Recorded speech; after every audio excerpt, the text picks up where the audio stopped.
لا يؤمن أحدكم حتى يكون هواه تبعا لما جئت به. وقال عليه الصلاة والسلام: من رأى منكم منكرا فليغيره بيده، فإن لم يستطع فبلسانه، فإن لم يستطع فبقلبه، وذلك أضعف الإيمان، أو كما قال عليه الصلاة والسلام.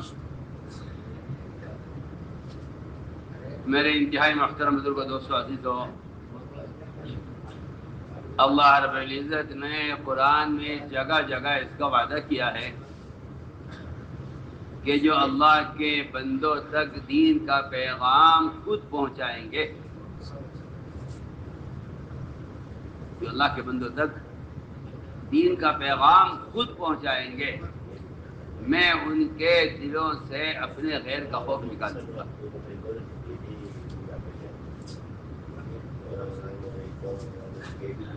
جو اللہ کے بندوں تک دین کا پیغام خود پہنچائیں گے، میں ان کے دلوں سے اپنے غیر کا خوف نکال دوں گا. ایسی بے شمار آیتیں ہیں اور روایتیں ہیں جس سے یہ بات پوری طرح واضح ہوتی ہے کہ اللہ کی قسم دعوت کا فریضہ بدن کے استعمال کے بغیر ادا نہیں ہوتا.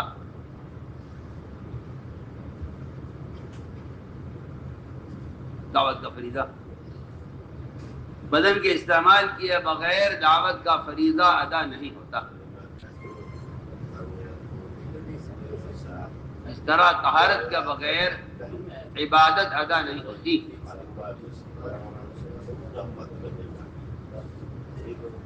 اس طرح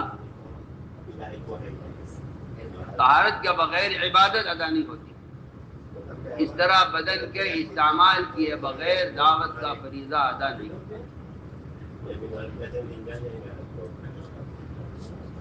اس بات کو امت اتنا بھلا چکی ہے اور امت نے دعوت کے فریضے کو ادا کرنے کے لیے اپنے بدن کے اتنے متبادل بنا لیے ہیں، اپنے بدن کے اتنے متبادل بنا لیے ہیں کہ اب امت کو اس بات سے انکار ہو گیا ہے کہ دعوت کے فریضے کے ادا کرنے کے لیے خود چل کر جانا کوئی ضروری نہیں. جو اصل تھا وہ ختم ہو گیا اور جو رواجی شکلیں تھیں وہ اصول بن گئی. مجھے آپ سے بہت ہی ضروری باتیں عرض کرنی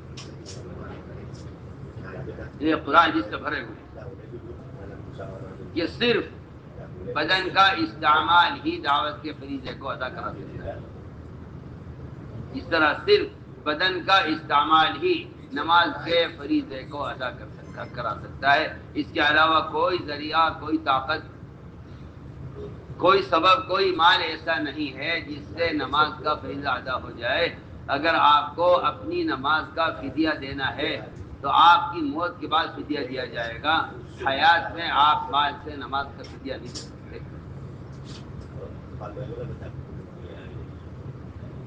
آپ میری بات پر پوری توجہ دیں.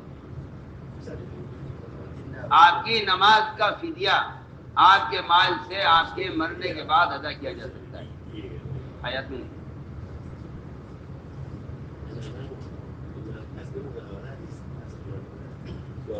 آپ بول رہے ہیں نماز بدنی عبادت ہے، نماز بدنی عبادت ہے، مال اس کا بدل نہیں ہو سکتا،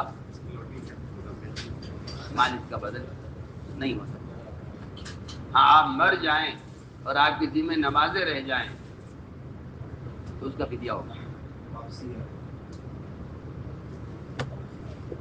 اس لیے مجھے عرض کرنا ہے کہ دعوت ایک بدنی فریضہ ہے. مال اور اسباب اور ذرائع یہ اس کا بدل نہیں ہو سکتا، اس کا بدل نہیں ہو سکتا. مجھے بہت کچھ عرض کرنا ہے. لوگوں کو یہ دھوکہ لگا ہے کہ اسباب اور ذرائع کو استعمال کیا جائے دین کی بات لوگوں تک پہنچانے کے لیے، حالانکہ آلات و ذرائع کے استعمال سے دعوت کا فریضہ ادا نہیں ہوتا. اگرچہ وہ آلات اور ذرائع جائز ہی کیوں نہ ہو، حرام ہو، مشتبہ ہو، مکروہ ہو، تو الگ بات ہے۔ میں تو عرض کر رہا ہوں کہ جائز ذرائع سے بھی دعوت کا فریضہ ادا نہیں ہے۔ ایک مثال عرض کرتا ہوں،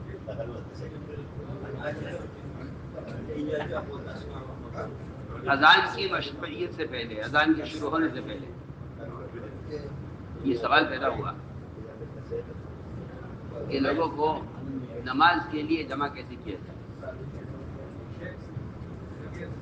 جو لوگ ڈھول پیٹ رہے ہیں آلات اور ذرائع کے استعمال کا اور اس پر زور دے رہے ہیں، ایسا معلوم ہوتا ہے کہ انہیں سنت سے اور سیرت سے کوئی مناسبت باقی نہیں ہے۔ ان کو سیرت سے اور سنت سے کوئی مناسبت نہیں ہے، وہ زمانے کے غلام ہیں اور وہ زمانے کو دیکھ کے چلتے ہیں، وہ محمد صلی اللہ علیہ وسلم کو سامنے رکھ کر نہیں چلتے۔ ہمیں آپ سرچ کرنا ہے۔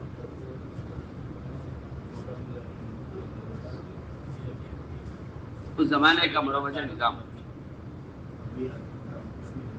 شادیوں میں دف کا استعمال ہوتا تھا، شادیوں میں دف کا استعمال ہوتا تھا، آواز اور اعلان، کیونکہ شادی کے اعلان کا حکم ہے، شادی کے اعلان کا حکم ہے کہ شادی کا اعلان کرو۔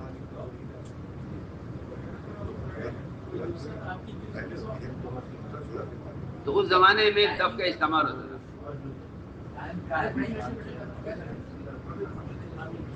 دقت یہ پیش آئی کہ لوگوں کو نماز کے لیے جمع کیسے کیا جائے، اذان شروع ہوئی۔ تو صحابہ کرام نے اس زمانے کا مروجہ نظام پیش کیا کہ یہ مروجہ نظام ہے۔ مروجہ نظام کو نماز کے فریضے پر جمع کرنے کے لیے صحابہ نے رائے پیش کی۔ قال کیا رسول اللہ، ہم اگر ڈھول بجا دیا کریں پانچوں نماز سے پہلے اور اس کی آواز سے لوگ جمع ہو جائیں، فرمایا کہ نہیں، یہ طریقہ یہود کا طریقہ ہے، ہم ان کے طریقے کو نماز کے لیے استعمال نہیں کریں۔ آپ غور کریں، آپ ایک ضرورت ہے، ایک عبادت ہے، ایک ضرورت ہے، ایک عبادت ہے۔ جو چیز ضرورت کے لیے استعمال ہو رہی ہے وہ عبادت کے لیے استعمال نہیں ہو رہی ہے۔ آپ توجہ دیں گے میری بات پر۔ جو استعمال ہو رہی ہے ضرورت کے لیے، وہ استعمال نہیں ہو رہی عبادت کے لیے۔ اس کی آواز ہوگی، لوگ جمع ہو جائیں گے، فرمایا کہ نہیں، نماز ایک عبادت ہے اور اس عبادت کے لیے ڈھول کا استعمال مناسب نہیں ہے۔ لہذا وہی معمول رکھو کہ بلال گھر گھر پر جائیں اور لوگوں کو نماز کے لیے دعوت دیں۔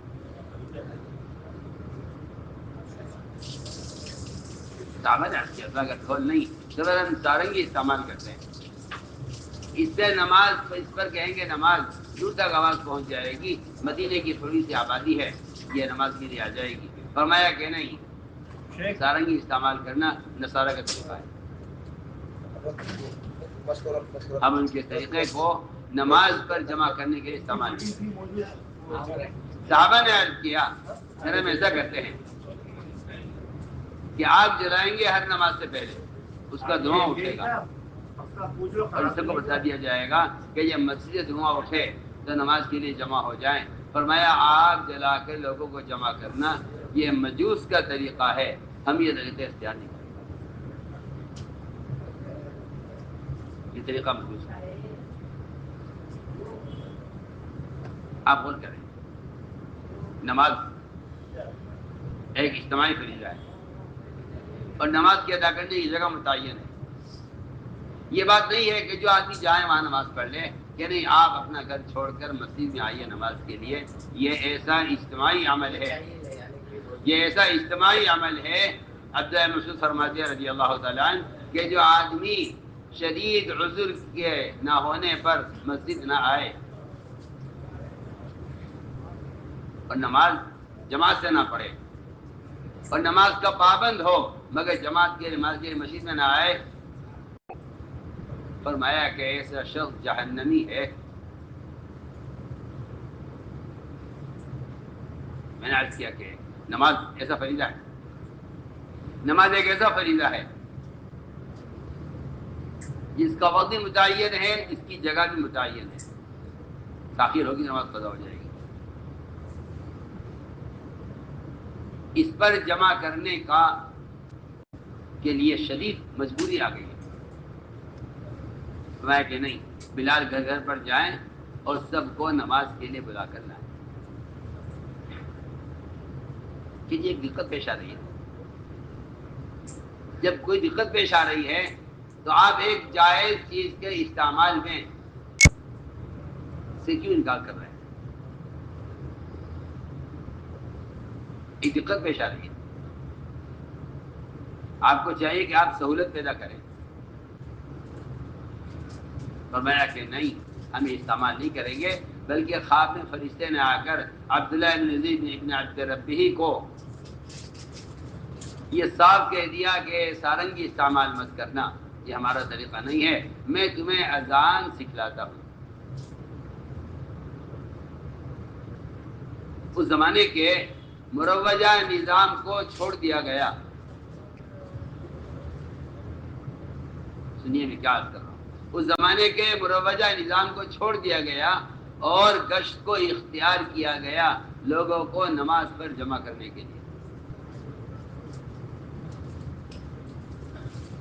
اس زمانے کے چھوڑ دیا گیا، اس زمانے کے مروجہ نظام کو چھوڑ دیا گیا۔ کیوں چھوڑ دیا گیا؟ صرف اس لیے کہ یہ نظام غیروں کا نظام ہے اور ان کے طریقوں کے مشابہ ہے، اس لیے اس کو چھوڑ دینے سے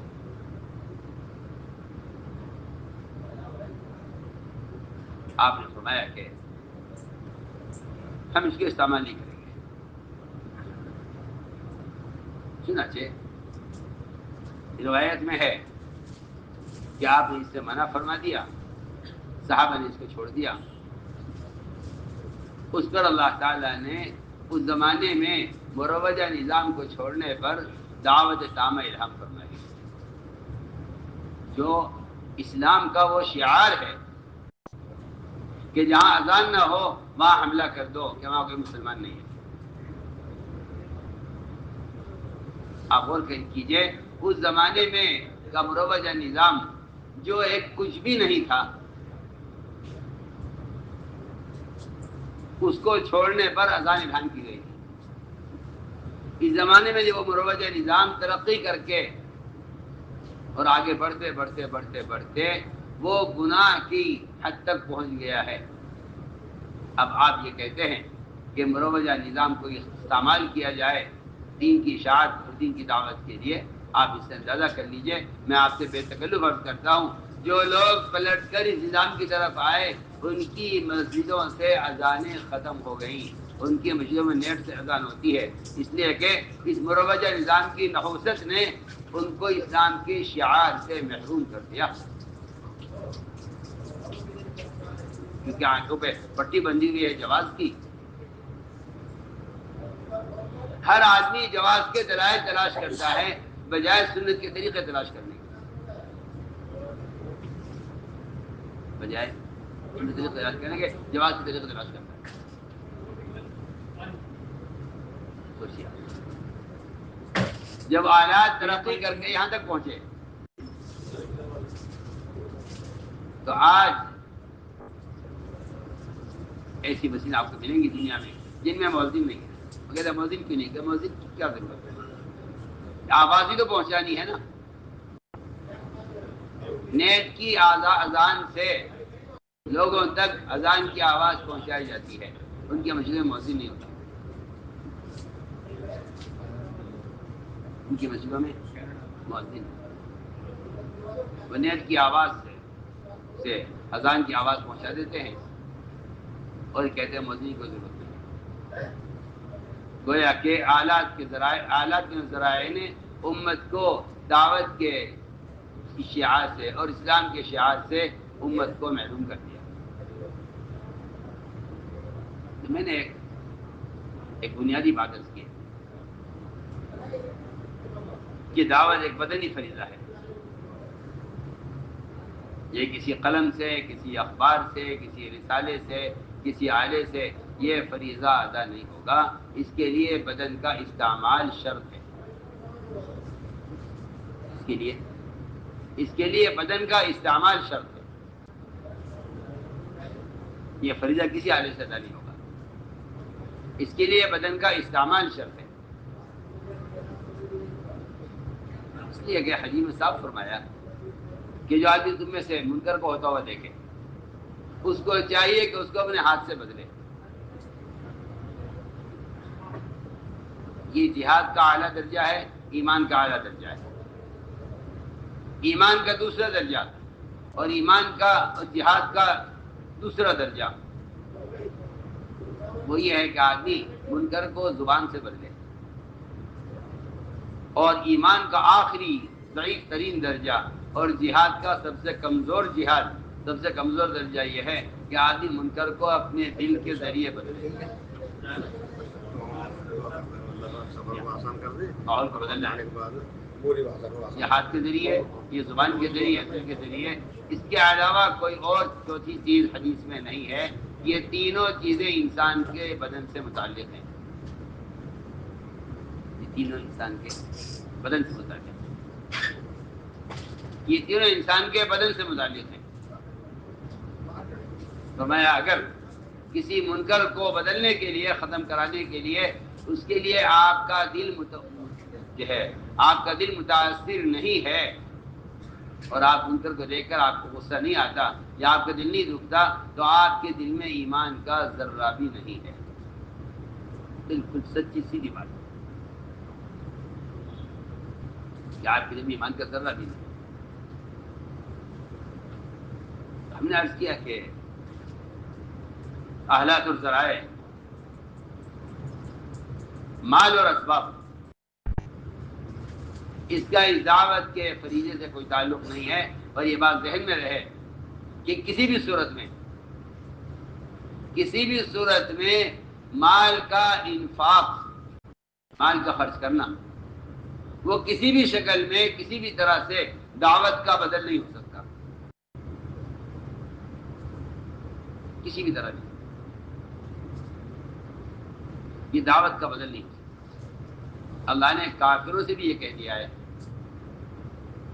اللہ نے کافروں سے بھی یہ کہہ دیا ہے کہ اگر تم بیت اللہ کی آباد کاری اور اس کی دیکھ بھال اور اس کی مرمت اور اس کی صفائی ستھرائی اور آنے والے حاجیوں کو کھانے کھلانے اور آنے والے حاجیوں کو پانی پلانے اور ان کو دودھ کی لسی بنا کر پلانے کو اگر تم نے اللہ کے دین کی محنت کا بدل سمجھ لیا ہے تو یاد رکھنا ان سے عبارت نہیں فرما رہے ہیں کہ اللہ کے دین کی محنت کرنے والا اور یہ سارے کار خیر کرنے والا اللہ کے یہاں برابر نہیں ہو سکتے. میں قرآن کی آیت کا ترجمہ کر رہا ہوں کیونکہ یہ بھی ایک بات ہے، یہ بھی ایک بات ہے کہ لوگ یہ کہتے ہیں کہ خیر کے کام تو اور بھی ہیں، خیر کے کام تو اور بھی ہیں. اگر آپ کا مال یا آپ کا وقت اللہ کے راستے کے خروج پر خرچ نہیں ہو رہا ہے تو کیا خیر کا یہ ایک ہی راستہ تھوڑی ہے، خیر کے کام تو اور بھی ہے. میرا دل چاہتا ہے کہ اس بات کو غور کیا جائے. کیا آیا تمام سبل خیر میں، آیا تمام سبل خیر میں مال کا خرچ کرنا اللہ کے راستے میں نکلنے کا بدل ہو سکتا ہے یا نہیں؟ کوئی ایک صحابی کو کوئی ثابت کر دے،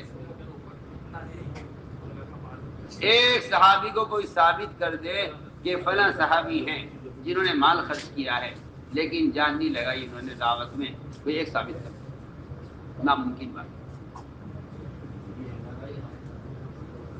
وہ سمجھتے تھے کہ جس طرح مال وہ جان عبادت میں جان کا بدل نہیں ہے. اسی طرح مال دعوت اللہ میں جان کا بدل نہیں ہے. انہیں عادت بن گئی ہے کہ وہ سمجھتے ہیں کہ خیر کے کاموں مال خرچ کرنا، خیر کے کاموں مال خرچ کرنا یہ دعوت اور تبلیغ کا بدل ہو سکتا ہے. اس کو ذہن سے نکال دینا چاہیے. میں آپ کو مثال پیش کرتا ہوں.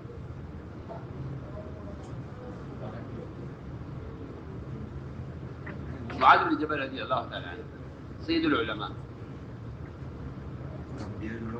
اللہ کے راستے میں نکلنا کا حکم دے دیا، فیصلہ ہو گیا، جمعہ کا دن آ گیا. سید العلماء ہیں، سید العلماء ہیں، سارے سارے بڑے مفتی ہیں. خیال یہ ہوا کہ جماعت صبح روانہ ہو جائے اور میں مسجد نبوی میں جمعہ کی نماز ادا کر کے روانہ ہوں. یہ ارادہ کیا کس نے؟ معاذ بن جبل. جمعہ صبح روانہ ہو گئی. حضرت کی نظر پڑی، ہمارے معاذ تم گئے نہیں. دل چاہا کہ آپ کا خطبہ سنوں اور آپ کے پیچھے نماز پڑھوں، اور جماعت تو یہ صبح گئی ہے، میں نماز پڑھ کے چلا جاؤں گا. حضرت عمر نے یاد دلایا یہ کہ صحابہ کرام کی ایک ذمہ داری یہ تھی کہ وہ اس دعوت اور خروج کی اہمیت کو زمانے کے بدلنے کے ساتھ ہرگز متاثر نہیں ہونے دینا چاہتے تھے کہ متاثر ہو. حضرت عمر نے فوراً یاد دلایا معاذ کو کہ معاذ کیا تم بھول گئے عبداللہ بن رواحہ رضی اللہ تعالیٰ عنہ نے جمعہ کی نماز آپ صلی اللہ علیہ وسلم کے پیچھے پڑھنے کے لیے اور آپ کا خطبہ سننے کے لیے مدینہ منورہ میں صرف آدھے دن رہنا طے کیا تھا. وہ کہتے تھے میری سواری بہت تیز ہے، وہ مجھے جماعت تک پہنچا دے گی. آپ صلی اللہ علیہ وسلم نے ابن رواحہ سے کیا کہا تھا؟ حضرت عمر نے معاذ کو یاد دلایا، حضرت عمر نے معاذ کو یاد دلایا کہ معاذ تم یاد کرو کہ آپ نے کیا فرمایا تھا ابن رواحہ سے. اس روایت کا ایک ایسا جملہ ہے، اس روایت کا ایک ایسا جملہ ہے جس نے اس بات کو قیامت تک کے لیے ختم کر دیا کہ خیر کے کاموں میں مال خرچ کرنا اللہ کے راستے کے خروج کا بدل کسی قیمت پر نہیں ہو سکتا.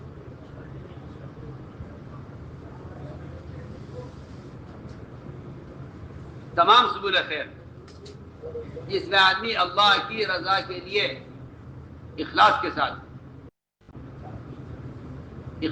ساتھ اللہ کی رضا کے لیے ایسے راستے میں مال خرچ کرے جو خالص دین کی ضرورت کے لیے اور اسلام کی قوت کے لیے خرچ ہو رہا ہو، لیکن صاف کہہ دیا کہ یہ اللہ کے راستے کے خروج کا بدل نہیں ہے.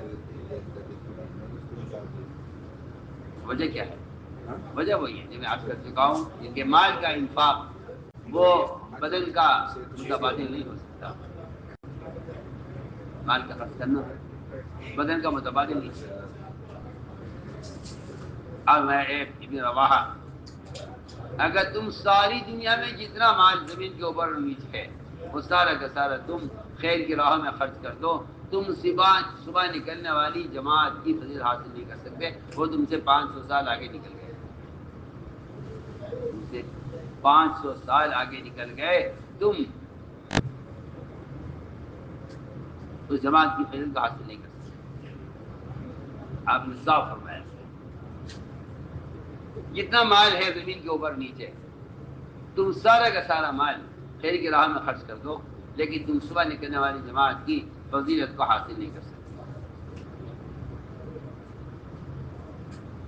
اس نے یہ بات صاف کر دی، بلکہ خود ابو ہریرہ بیان کرتے ہیں کہ میں بیٹھا ہوا تھا آپ صلی اللہ علیہ وسلم کے پاس، ایک صحابی آئے، آ کر عرض کیا کہ یا رسول اللہ اگر میں 6000 سونے کی اشرفیاں مدینہ منورہ میں رہ کر خیر کی راہ میں خرچ کر دوں.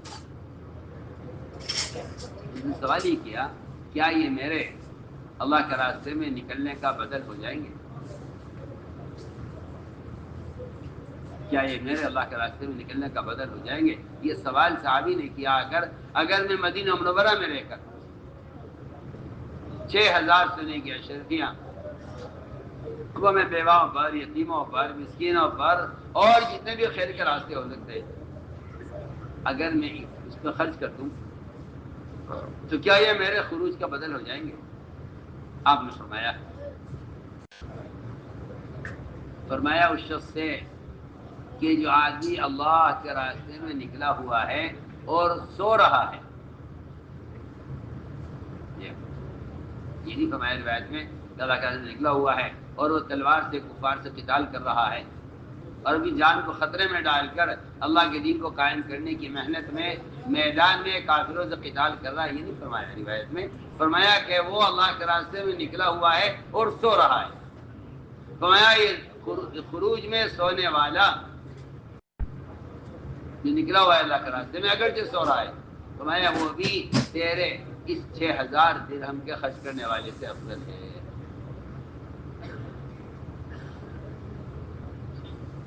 کہ جو اللہ کے راستے میں نکلا ہوا ہے سو رہا ہے وہ بھی تجھ سے افضل ہے، میں ہوں تجھ سے افضل۔ یہ ساری روایتیں صرف یہ بتانے کے لیے ہیں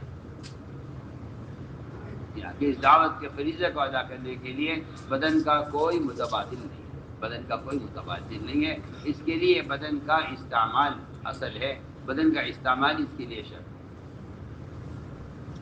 یہ فریضہ کسی ذریعے سے ادا نہیں ہوگا اور یہ ایسا کا منصور ہے، چھپا ہوا ہے۔ تو مدد قلم سے دین کی دعوت لوگوں تک پہنچانا، آپ تو حرام راستوں سے دین کی دعوت پہنچا رہے ہیں، آپ کو تو چھوٹ ملی ہوئی ہے ہر طرح کی، آپ تو فلمیں بنا بنا کر دین کی باتوں کی نشریات میں لگے ہوئے ہیں۔ یہاں تک کہہ دیا گیا کہ اگر کوئی دین کی دعوت کو قلم کے ذریعے پہنچا رہا ہے، ہماری ایسا کا لفظ چھپا ہوا ہے، صاف لکھا ہے کہ وہ قلم سے دین کی دعوت لوگوں تک پہنچانا، یہ صاف فرمایا کہ پانی کے ہوتے ہوئے تیمم کرنا ہے، کہ پانی کے ہوتے ہوئے تیمم باقی،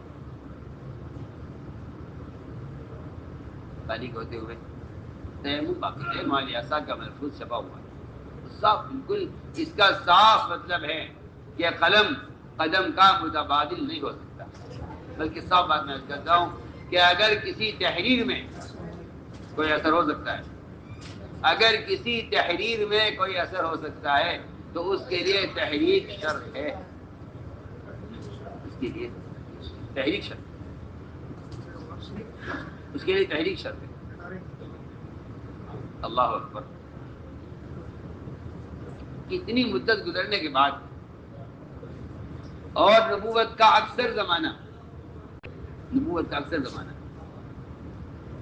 وہ نقل و حرکت ابتدائی دعوت میں گزر گیا،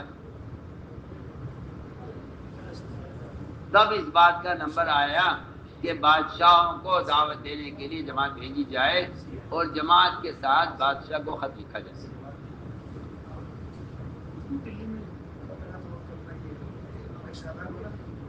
آپ سوچیے، آپ بدن کو استعمال کیے بغیر باطل آلات سے دین کی نشریات کو امت کی ہدایت کا اور تعلیم کا ذریعہ سمجھتے ہیں، اس سے بڑی بے وقوفی اور اس کی سوچ کوئی نہیں۔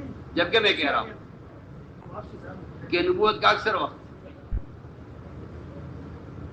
جسمانی تکالیف اور قلبی اذیتوں کے ساتھ گزرا ہے، اس کے بعد یہ وقت آیا کہ آپ نے بادشاہوں کو خط لکھا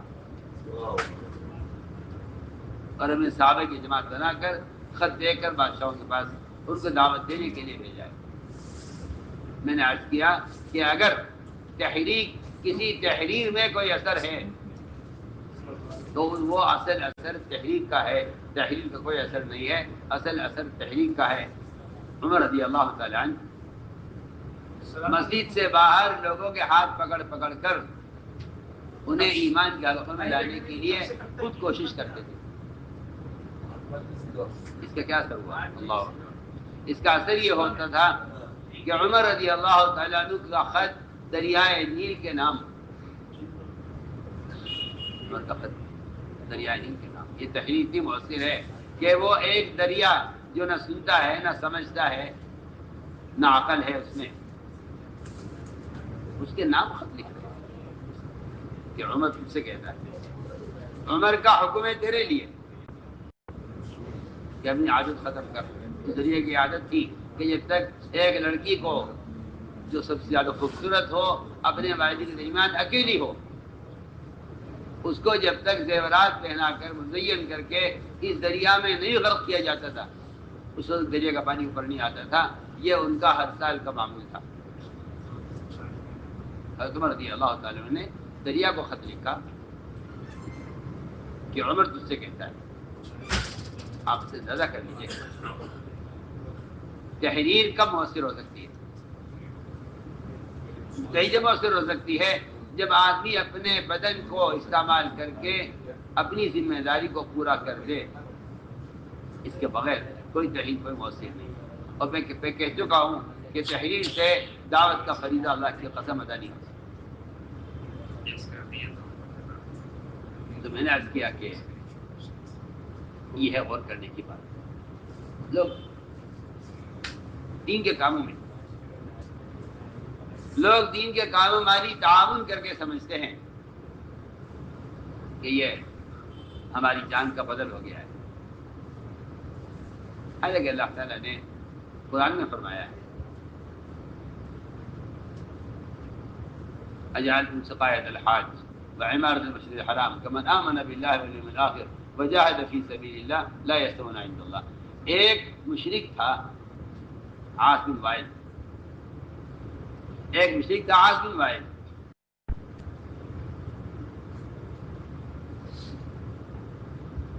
اس کا معمول یہ تھا کہ وہ پورے سال کماتا تھا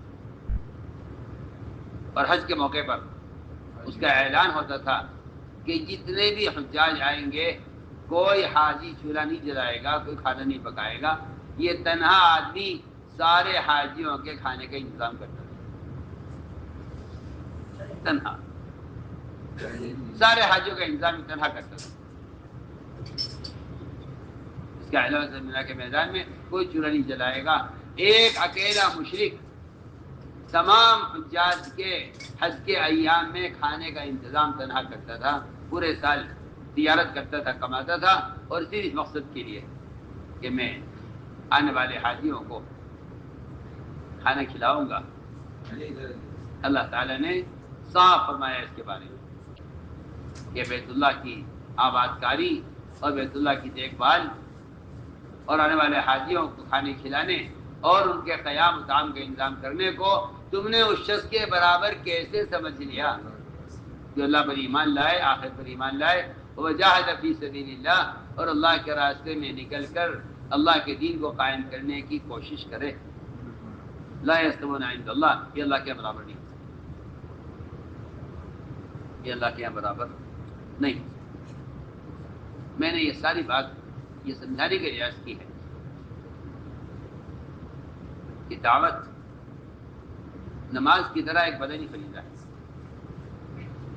دعوت نماز کی طرح ایک بدنی فریضہ ہے.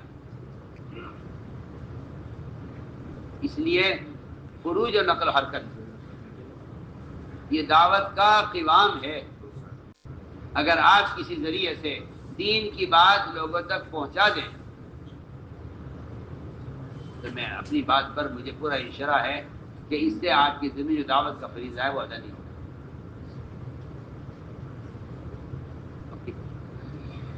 یا آپ خود جائیں، اور اگر آپ جانے سے معذور ہیں تو آپ اپنے متبادل انسان کو بھیجیں. یہی سنت ہے، صاف بات ہے، یہی سنت ہے. اگر قلم اور تحریر آپ کا متبادل ہے تو یہ خلاف سنت ہے. آپ سے جہاں نہیں گئے وہاں اپنے صحابہ کو بھیجا ہے. اس لیے قرآن نے یہ بات بالکل واضح کر دی ہے کہ جو لوگ اللہ کے دین کا پیغام لوگوں تک خود پہنچائیں گے، جو لوگ اللہ کے دین کا پیغام لوگوں تک خود پہنچائیں گے اللہ نے فرمایا ہے میں ان کے دلوں سے اپنا غیر کا خوف نکال دوں گا. یخشونہ ولا یخشون احد الا اللہ، کہ وہ اللہ سے ڈریں گے اور اللہ کے غیر کا خوف ان کے دلوں سے نکال دیا جائے گا. یہی وعدہ اس تبلیغ کے ساتھ ہے. اور اگلی بات یہ ہے کہ یہی وعدہ قرآن میں مسجد کو آباد کرنے والوں کے لیے ہے. فرمایا انما یعمر مساجد اللہ من آمن باللہ والیوم الآخر واقام الصلاۃ وآتى الزکاۃ ولم یخش الا اللہ، کہ یہ مسجد کے آباد کرنے والوں کی بھی یہ صفت ہے کہ اللہ تعالیٰ ان کے دلوں سے اپنے غیر کا خوف نکال دیں گے. میرے دوستوں، اس دعوت کا اور اس طریقۂ عمل کا، اس دعوت کا اور اس طریقۂ عمل کا سب سے پہلے مقصد ایمان کی تکمیل ہے. ایمان کی تکمیل ہے، جبکہ ایمان کی تکمیل ہر مسلمان کے ذمہ فرض عین ہے، مرد ہو یا عورت. ایمان کی تکمیل ہر مسلمان کے ذمہ فرض عین ہے، مرد ہو یا عورت. کمال ایمان ہر شخص کے ذمہ فرض عین ہے، مرد ہو یا عورت. میری بات آپ یاد رکھنا ہمیشہ، جس طرح کمال ایمان فرض عین ہے اس طرح اس کے لیے دعوت کے فریضوں کا ادا کرنا بھی فرض عین ہے.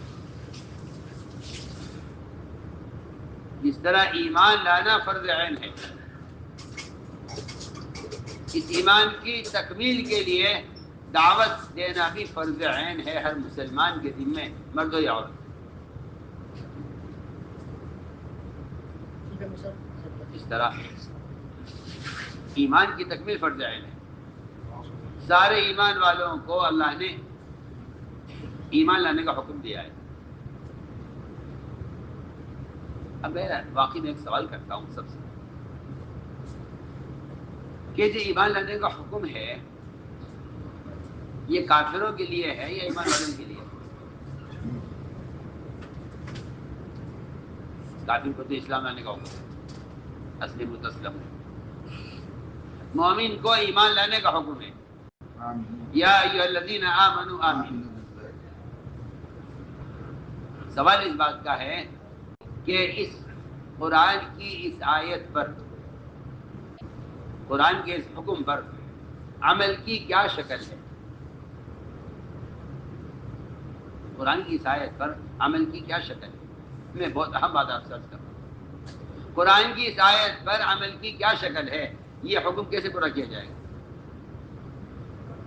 یا ایھا الذین آمنوا آمنوا، اے ایمان والو ایمان لاؤ، یہ حکم کیسے پورا ہوگا؟ فرمایا کہ دیکھو اس بات کو سمجھ لو کہ اس حکم کا مطلب ایمان کی تجدید کا حکم دینا ہے. اللہ ایمان والوں کو ایمان کی تجدید کا حکم دے رہے ہیں کہ مومن کا ایمان لانا اپنے ایمان کی تجدید کرنا ہے. اس لیے کہ آتا ہے روایتوں میں کہ ایمان بھی اس طرح پرانا ہو جاتا ہے جس طرح کپڑا پرانا ہو جاتا ہے، اور ایمان بھی اس طرح پرانا ہو جاتا ہے جس طرح لوہے پر زنگ لگ جاتا ہے. اس کو رگڑا جاتا ہے اس کے زنگ کو اتارنے کے لیے. صاف بالکل یہی مطلب ہے. ایمان لانے کا مطلب ہی یہی ہے کہ حضرت نے فرمایا اپنے ایمان کو تازہ کرتے رہا کرو، اپنے ایمان کو تازہ کرتے رہا کرو. مجھے آپ سے بہت ہی بنیادی کام کی ضروری باتیں عرض کرنی ہیں. میں اپنے ایمان کو تازہ کرتے رہا کروں، تجدید، اپنے ایمان کی تجدید کرتے رہا کرو. اس ایمان کی تجدید کا جو تعلق ہے اصل،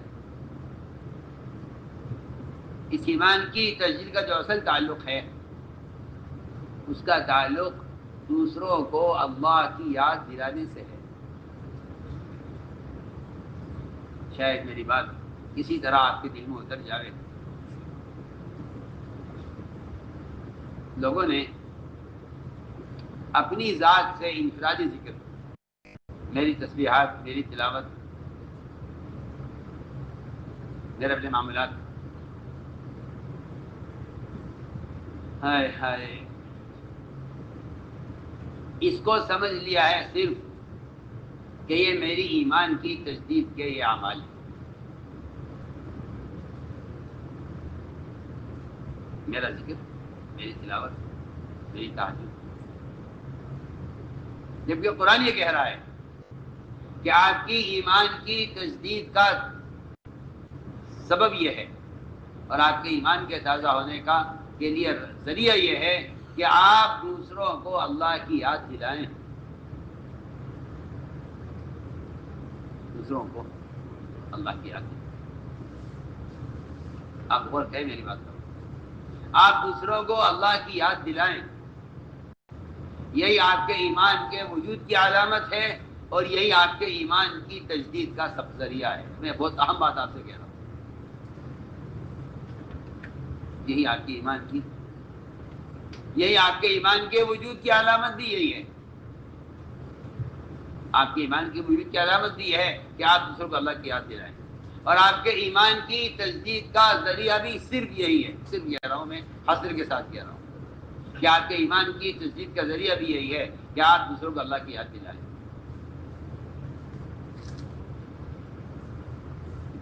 اذا ذکر اللہ وجلت قلوبہم، جب اللہ کی یاد دلائی جاتی ہے دوسروں کو، اذا ذکر اللہ، تو ان کے دلوں کا جلا ہوتا ہے. وَإِذَا تُلِيَتْ عَلَيْهِمْ آيَاتُهُ زَادَتْهُمْ ایمانا، اور جب قرآن دوسروں کو پڑھ کر سنایا جاتا ہے تو اس سے ان کے ایمان میں کمال اور زیادتی ہوتی ہے. میں بالکل واضح بات عرض کر رہا ہوں کہ ایمان کی تجدید کا حکم ہے، جدید ایمان کو، ایمان کی تجدید کا حکم ہے. یہ ایمان کی تجدید کیسے ہوگی؟ فرمایا کہ ایمان کو تازہ کرنے کے لیے اور اپنے ایمان کو بڑھانے کے لیے اس امت کو ایک کام دیا گیا تھا. وہ کام یہ دیا گیا تھا کہ تم اپنی ذات سے، قلم سے، اخبار سے، رسائل سے نہیں، اپنی ذات سے جا کر لوگوں کو بھلائی پر آمادہ کرنا، اور لوگوں کو جا کر منکر سے بچانے کی کوشش کرنا، اس فریضے کا ادا کرنا تمہارے ایمان کے بڑھنے کا سبب ہے. میں یہ کہنا چاہتا ہوں،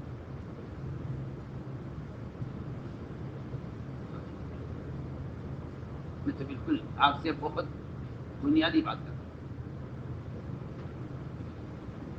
تمہارا اپنی ذات سے چل کر لوگوں کے پاس جانا، میں جس طرح کہہ رہا ہوں مجھے اسی طرح کہنا ہے،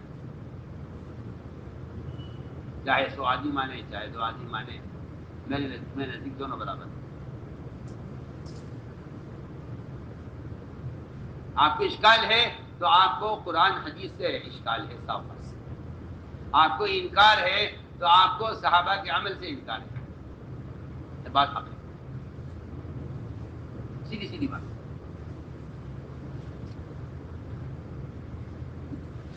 آپ کا لوگوں کے پاس چل کر جانا اور منکر کرنے والے کو منکر کے ماحول سے بچانے کی خود کوشش کرنا اور اسے اللہ کے فریضے پر آمادہ کرنا، یہ آپ کے ایمان کی تجدید کا ذریعہ ہے.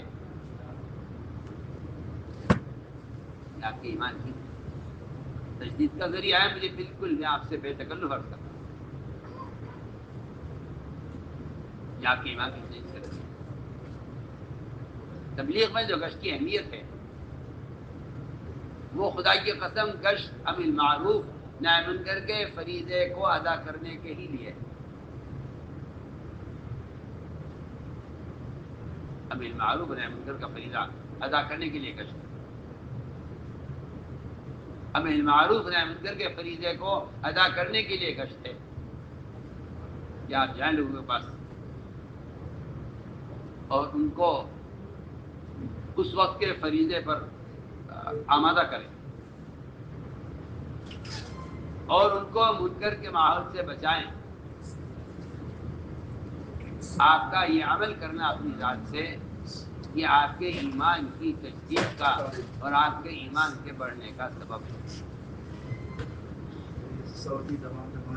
کیا علماء نے اگر کوئی شخص اتنی نفلیں پڑھتا ہے اور اتنا سجدہ کرتا ہے کہ اس کی پیشانی سیاہ ہو جائے اور اتنے روزے رکھتا ہے پورے سال رمضان کے علاوہ کہ اس کے ہونٹ خشک پڑ جائے اور زکوٰۃ وقت پر پوری پوری ادا کر دے. مولانا فضل علی نقشی لکھا ہے ترجمان السنہ میں کہ ایمان کی تکمیل کے لیے یہ اعمال کافی نہیں ہے. اور یہ ایمان کا معیار صرف یہ نہیں ہے بلکہ ایمان کا معیار اس کو قرار دیا گیا ہے کہ آپ دوسروں کو نیکی پر آمادہ کریں اور آپ دوسروں کو منکر سے بچانے کی کوشش کریں. یہ فرمانا کہ اگر میں اس کام کا کوئی نام رکھتا تو اس کا نام تحریک ایمان رکھتا. یہ سب بات کی علامت ہے کہ ایمان کی تکمیل اس نقل و حرکت کا اصل مقصد ہے. آپ غور کیجیے امام بخاری رحمۃ اللہ علیہ کا یہ مذہب ہے. امام بخاری رحمۃ اللہ کا یہ مذہب ہے کہ ایمان میں زیادتی ہوتی ہے. امام بخاری کا مذہب ہے کہ ایمان بڑھتا ہے اور ان کے ایمان کے بڑھنے کے لیے دلیل کیا ہے؟ وہ کہتے ہیں کہ دلیل یہ ہے ہمارے پاس کہ معاذ بن جبل رضی اللہ تعالیٰ عنہ وہ بازاروں میں لوگوں کی خوشامد کرتے تھے اور کہتے تھے اجلس بنا نؤمن ساعتا، آؤ ہمارے ساتھ بیٹھو ایمان کے حلقوں میں کچھ دیر کے لیے پر ایمان لے. اس سے صاف معلوم ہوتا ہے کہ لوگوں کے پاس چل کر جانا، ان کو نیکی پر آمادہ کرنا اور ان کو منکر سے بچانے کی کوشش کرنا یہ صحابہ کرام کے ایمان کی تجدید کا طریقہ تھا. میں بالکل اپنی بات آپ سے بے تکلف کہہ رہا ہوں. آپ کو اشکال ہے تو آپ کی لا علمی کی علامت ہے. اس میں کوئی تردد نہیں. صحابہ کے اپنے ایمان کی تکمیل کا طریقہ یہ تھا. صحابہ کرام کے اپنے ایمان کو تازہ کرنے کا طریقہ یہی تھا کہ لوگوں کے پاس چل کر جائیں اور ان کو نیکی پر خود آمادہ کریں. عمر رضی اللہ تعالیٰ ایک ایک دو کے ہاتھ پکڑتے بازار میں اور کہتے اٹھو چلو ہمارے ساتھ، آؤ ہمارے ساتھ چلو میرے پر ایمان لے. اور فرمایا کرتے عمر رضی اللہ تعالیٰ یہ کام میں اس لیے کرتا ہوں تاکہ میرے ایمان میں زیادتی ہو. یعنی یہ عمر رضی اللہ تعالیٰ یہ کوئی ویسے ہی نہیں نکل گئے بازار میں، بلکہ معلوم صاف یہ ہو رہا ہے روایت سے کہ عمر رضی اللہ تعالیٰ اپنے ایمان کی تکمیل کے لیے، ایمان کو بڑھانے کے لیے عمل کرتے تھے. آج اگر یہ بات کہی جاتی ہے چلو بولو کہہ دیتے ہیں، بات انکار کر دیتے ہیں، جبکہ یہ بات بالکل واضح ہے. اور صرف حضرت عمر کا عمل نہیں، محمد صلی اللہ علیہ وسلم کی بات سے بھی یہ بات بالکل ثابت ہو چکی ہے. رواحہ نے ایک صاحب سے کہا کہ چلو اپنے پر ایمان لائیں گے تو ہمارے ساتھ. انہوں نے کہا جب تو ایمان لا چکے ہیں، مسلمان ہیں ہم کون سا ایمان لائیں.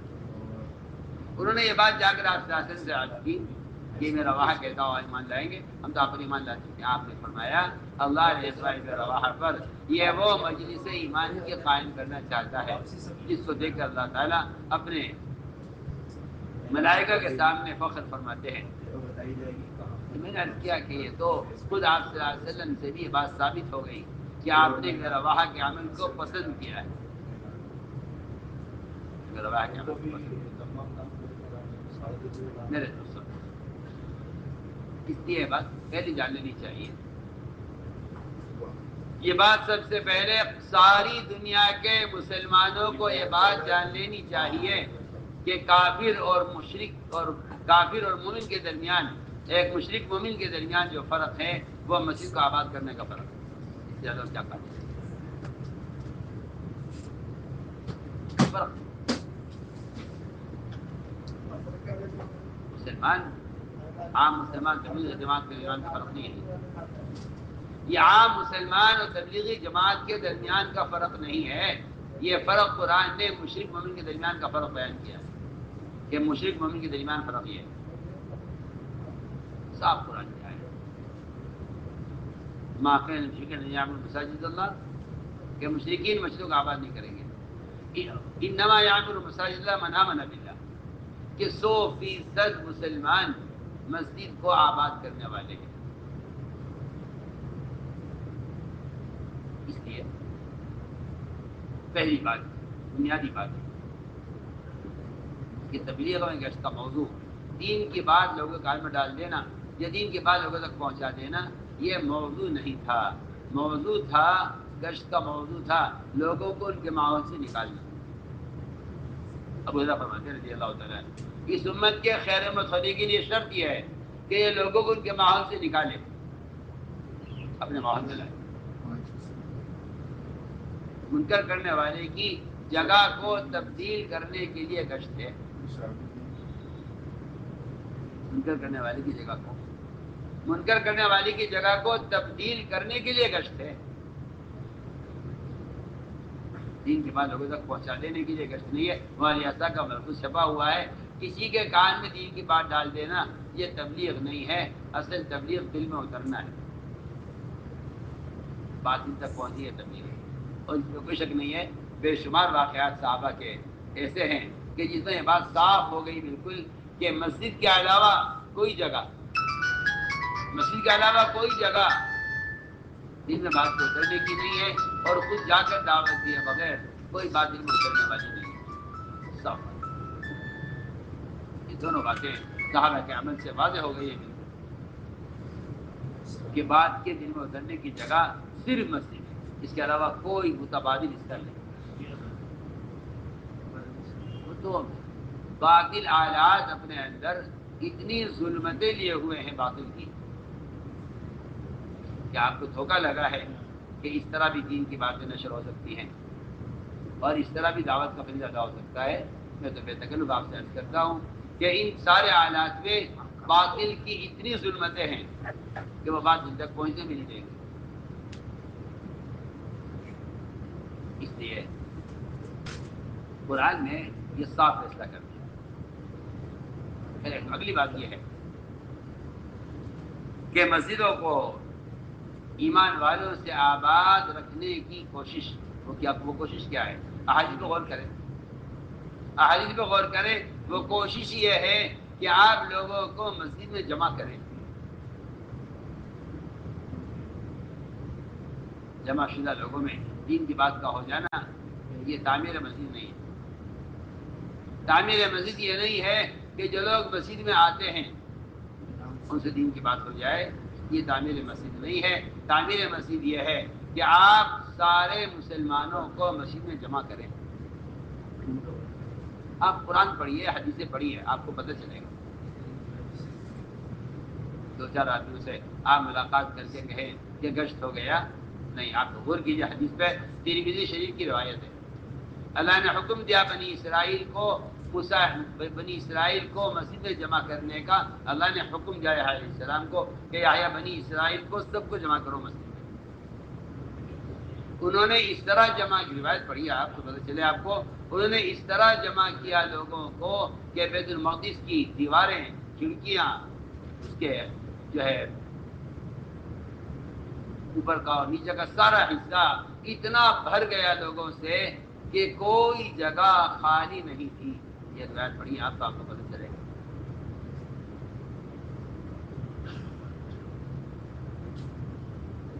اتنا بھر گیا بنی اسرائیل سے. یہ نہیں فرمایا کہ تم بفن ٹاپ کی تقسیم کرا دو. لوگوں تک دین کی بات کسی طرح پہنچ جائے یہ کوئی دعوت نہیں ہے. یہ کوئی دعوت. حکم دیا کہ آپ بنی اسرائیل کو مسجد میں جمع کرو. اس کا حکم دیا کہ آپ بنی اسرائیل کو مسجد میں جمع کریں اور یہاں جمع کر کے آپ انہیں 5 باتیں سکھلائیں. اللہ کے ذکر کو شریک نہ کریں, نماز قائم کریں, رمضان کے روزے رکھیں, اپنے مالوں کی زکوٰۃ دیں اور اللہ کا ذکر کریں. یہ پانچ باتیں اللہ نے حکم دیا بنی اسرائیل کو مسجد میں سکھلانے کا، بس میں جمع کر کے سکھلانے کا حکم دیا. یحییٰ علیہ السلام کسی کام میں مشغول تھے، عیسیٰ علیہ السلام نے یاد دلایا کہ یحییٰ اللہ نے تمہیں اس کا حکم دیا تھا، اگر یہ کام تم نہیں کرے تو میں کر دیتا ہوں.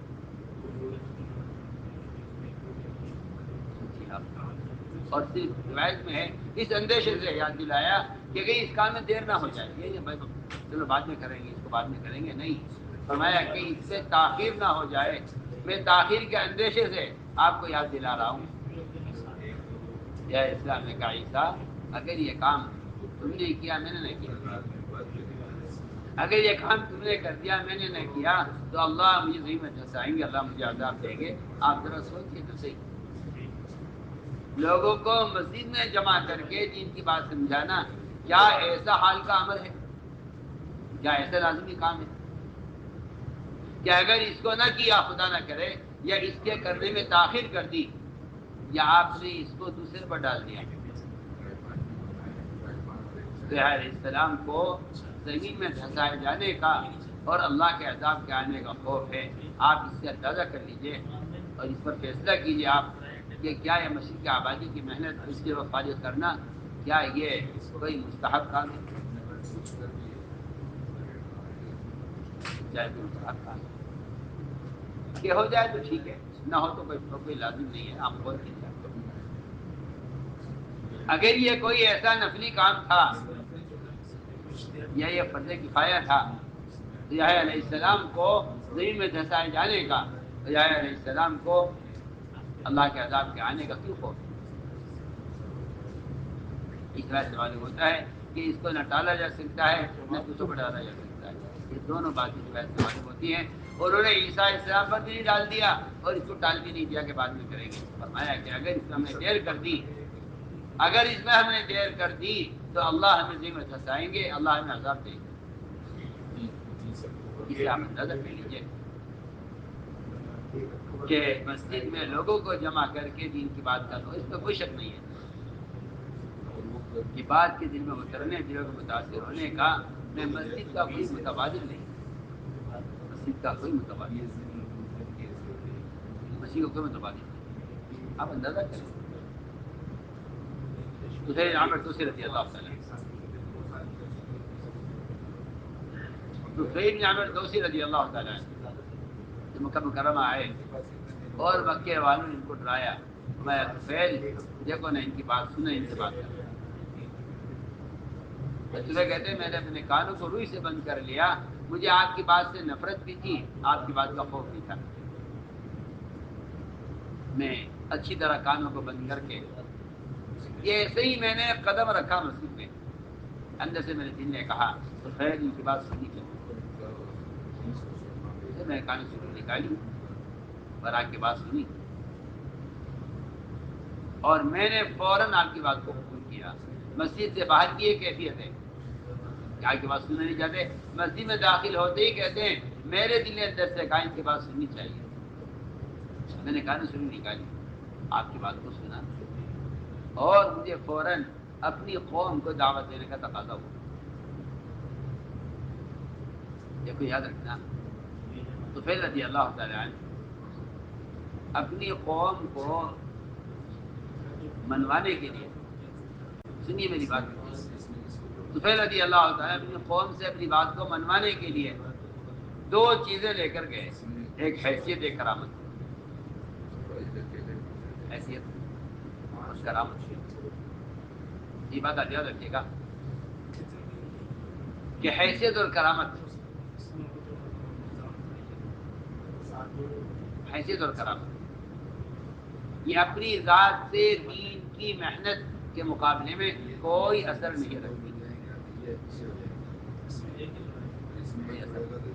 میری بات بہت ضروری ہے.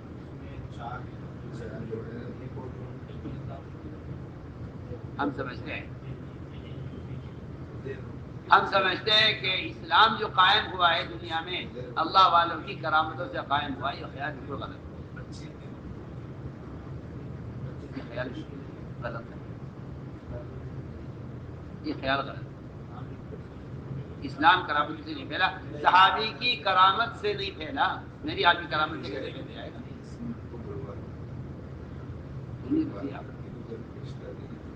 یہ صحابی تو پھر رضی اللہ عنہ کے ساتھ کہا، روایت میں ہے کہ یا رسول اللہ مجھے کرامت چاہیے، مجھے کرامت چاہیے. اللہ سے دعا کیجیے اللہ میرے کوئی ایسی کرامت کر دیں جس کرامت کو دیکھ کر میری قوم متاثر ہو جائے، میری کرامت سے متاثر ہو جائے، اور وہ میری کرامت سے متاثر ہو کر وہ اسلام قبول کر دیں.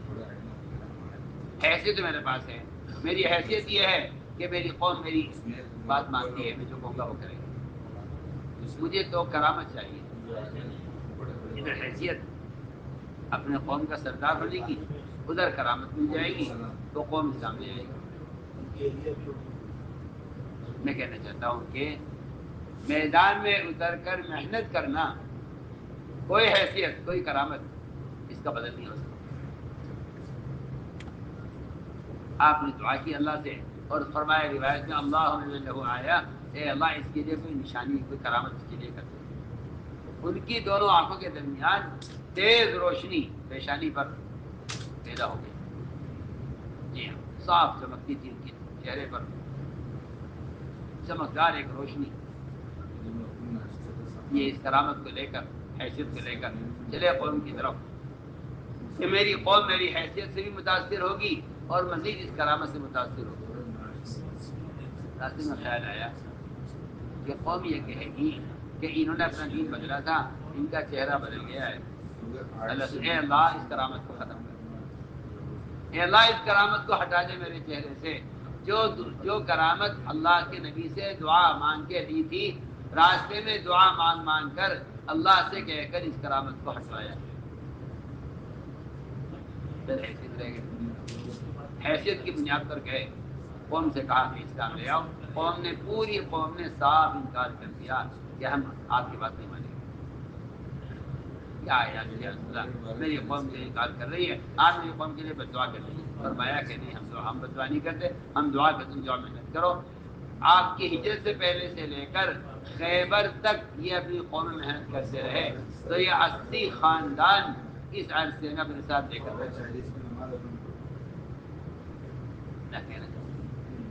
کرامت اور حیثیت، کرامت اور حیثیت کوئی چیز نہیں ہے میدان میں اتر کر محنت کرنے کے مقابلے میں کوئی چیز نہیں. 80 خاندان فرماتے تھے تم کام کرتے رہو، عجب نہیں اللہ تم سے وہ کام لے لے جو پہلوں سے بھی نہیں لیا. ہمارے جیسے چھپا ہوا ہے، تم کام کرتے رہو میدان میں اتر کر، عجب نہیں اللہ تم سے وہ کام لے لے جو پہلوں سے بھی نہیں لیا. پہلوں سے بھی اللہ نے اور تم نہیں. آپ غور کر لیجیے، نوح علیہ السلام کی 950 سال کی محنت، 80 افراد اسلام میں داخل ہوئے. کتنے سال کی محنت؟ دن رات کی محنت، 950 سال دن رات کی محنت. گاؤں کو قومی لے لو منہارا، دن رات کی محنت مسلسل 950 سال. 80 افراد اکثریت کی قوم میں سے اسلام میں داخل ہوئے. طفیل رضی اللہ تعالیٰ کی چند سال کی محنت ہے ہجرت کے بعد سے لے کر خیبر. 80 خاندان اسلام میں داخل ہوئے. اس درمیان میں یہ بدر، احد، خندق تینوں غزوات ہو گئے. یہ شریک نہیں ہو سکے، یہ نہیں شریک ہو سکے کہ مجھے اللہ کے نبی نے میری قوم میں محنت کا ایک میدان دیا ہوا ہے، مجھے اس کام کو کیے بغیر میں کوئی اور کام نہیں کروں گا. یہ تینوں غزوات ہو گئے بڑے بڑے، ابن قوم محنت کرتے رہے.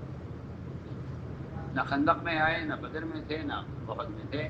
یہ وہاں جہاں ان کو ڈال دیا تھا محنت کے لیے، وہاں محنت کرتے رہے. اور آپ خیبر کے موقع پر یہ آئے 80 خاندانوں کو لے کر آئے. میں تو ایک بات عرض کر رہا تھا کہ جس آدمی کے دل میں اتنا اعراض ہو اسلام سے، حق سے، کہ وہ کانوں میں روئی ٹھوس لے، اس کے دل میں بات کو اترنے کے لیے وہ صرف مسجد کا ماحول ہے. اس لیے حضور اکرم صلی اللہ علیہ وسلم نے اس امت کی تربیت اور تعلیم کے لیے ان کو اصل مسجد کے اعمال کو اصل قرار دیا کہ تربیت کا اور تعلیم کا اور اللہ کے تعلق کے پیدا ہونے کا اصل تعلق ان مسجد کے اعمال سے، جسے ہم جو ہے ملاقاتیں کر کے فارغ ہو جاتے ہیں۔ حالانکہ آپ صلی اللہ علیہ وسلم کا معمول یہ رہا کہ آپ نئے آنے والوں کو جنہیں اسلام سے وحشت، جنہیں فرائض سے انکار، آپ انہیں مسجد میں رکھتے تھے اور یہ کہہ کے رکھتے تھے کہ اس ماحول کے علاوہ کوئی ذریعہ، میں تو قسم کھا کر کہہ رہا ہوں، حدیث سے کہہ رہا ہوں، اس ماحول کے علاوہ کوئی ذریعہ نہیں ہے جو دلوں کو پلٹ دے، کوئی ذریعہ نہیں۔ اگر کسی کے دماغ میں یہ بٹھا دیا گیا ہے کہ نہیں اور بھی طریقے ہیں، تو وہ سمجھ لے کہ محمد صلی اللہ علیہ وسلم کے طریقے تعلیم سے ہٹ کر کوئی نیا طریقہ اور آپ کے طریقے تربیت سے ہٹ کر کوئی نیا طریقہ ایجاد کرنا چاہتا ہے، ورنہ حقیقت یہ ہے۔ آپ نے صاف فرمایا کہ اعمال مسجد سے بڑھ کر کوئی اور ذریعہ دلوں کو نرم کرنے کا اس سے بڑھ کر نہیں ہے، آپ نے صاف فرما دیا۔ فرمایا نے مسجد میں رکھو، مسجد کا ماحول جن کی دلوں کو نرم کر دے گا۔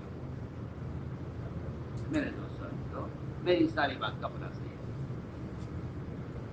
کہ دلوں کے متاثر ہونے اور بات کے دلوں تک پہنچنے کا جو اصل تعلق تھا وہ اس طریقے محنت سے تھا۔ اسی طرح گھر کے اعمال کو بھی اعمال طہارت کہہ کر قرآن نے بیان کیا ہے کہ عمر رضی اللہ تعالیٰ آپ صلی اللہ علیہ وسلم کے قتل کے ارادے سے نکلے، لیکن گھر میں قرآن کی تصحیح کے حلقے نے حضرت عمر کے دل کو پلٹا ہے، اور عمر رضی اللہ تعالیٰ عنہ نے اس موقع پر، اللہ اکبر، اس موقع پر بات کو قبول کیا ہے جب ان کے دل کی چاہت نبی کو قتل کرنے کی تھی۔ دل کی چاہت یہ ہے کہ میں نبی کو قتل کروں۔ ان کا گزر ہوا صرف قرآن کے حلقے میں، اور یہاں سے دل پلٹا حضرت عمر کا۔ یہ بات بالکل واضح ہے کہ ان اعمال پر امت کو جمع کرنا مقصود ہے جو اعمال ہدایت ہیں اصل۔ اسی لیے قرآن نے حصر کے ساتھ کہا ہے، حصر کے ساتھ، کہ صرف مسجد کے آباد کرنے والے ہی ہدایت یافتہ ہیں۔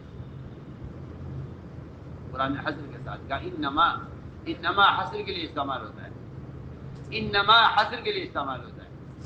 اس کے سوا کوئی بات نہیں ہے، اس کے سوا کوئی راستہ نہیں ہے، اس کے سوا کوئی طریقہ نہیں ہے کہ ہدایت کے حاصل کرنے کا اور تربیت کا اصل تعلق وہ اعمال مسجد سے ہے۔ میرے دوستوں، پہلا مقصد یہ تھا کہ حصہ نقل و حرکت کے ذریعے اپنے ایمان میں کمال پیدا کیا جائے۔ ایک بات، دوسری بات یہ ہے اہم کہ داعی، اللہ کے بندوں کا اللہ سے جوڑنے والا، اس کے اور اللہ کے درمیان، داعی اس کے اور مخلوق کے اور اللہ کے درمیان یہ ایک رابطے کی شکل ہے کہ اللہ کے بندوں کو اللہ سے متعلق کرنا ہے۔ اس میں چاہیے کہ بندے کا خود اللہ کی ذات کے ساتھ گہرا تعلق ہو، بندے کا خود اللہ کی ذات کے ساتھ گہرا تعلق ہو، اس لیے کہ یہ بات بالکل واضح ہے کہ دعوت اور عبادت ان دونوں کو جمع کرنا، دعوت اور عبادت دونوں کو جمع کرنا، اس سے بڑھ کر دین کی پختگی کا اور کوئی سبب نہیں ہے۔ سب سے بڑا سبب دین کی پختگی کا وہ دعوت اور عبادت کو ساتھ جمع کرنا ہے۔ اس لیے فرمایا کہ نمازوں میں کمال پیدا کرو، نمازوں میں کمال پیدا کرو، اور یہ بات یاد رکھو کہ رات کے قیام اور تہجد سے بڑھ کر، رات کے قیام اور تہجد سے بڑھ کر اس کام پر مدد کا کوئی اور ذریعہ نہیں ہے۔ سب سے بڑا ذریعہ اللہ کی غیبی مدد کا۔ عمر صدیق رضی اللہ تعالیٰ عنہ نکلنے والی جماعتوں کو رات کے قیام کی بہت تاکید کرتے تھے، بہت تاکید. فرماتے تھے کہ اگر دو کام تم نے زیادہ کیے، ایک رات کا قیام اور جو قرآن کی تلاوت، رات کا قیام اور قرآن کی تلاوت، یہ دو کام تم نے اگر زیادہ کیے تو تمہاری اللہ کی طرف سے اس دعوت کے کام پر مدد کی جائے گی. قرآن بھی یہ کہہ رہا ہے کہ نبی جی آپ کو بڑے بڑے کارنامے انجام دینے ہیں، پورے دن لوگوں کو وصول کرنا ہے، لوگوں کو وصول کرنا ہے، امت کے رخ کو جہنم سے جن کی طرف پھیرنا ہے. اس کے لیے سب سے بنیادی عمل رات کا قیام و تہجد ہے.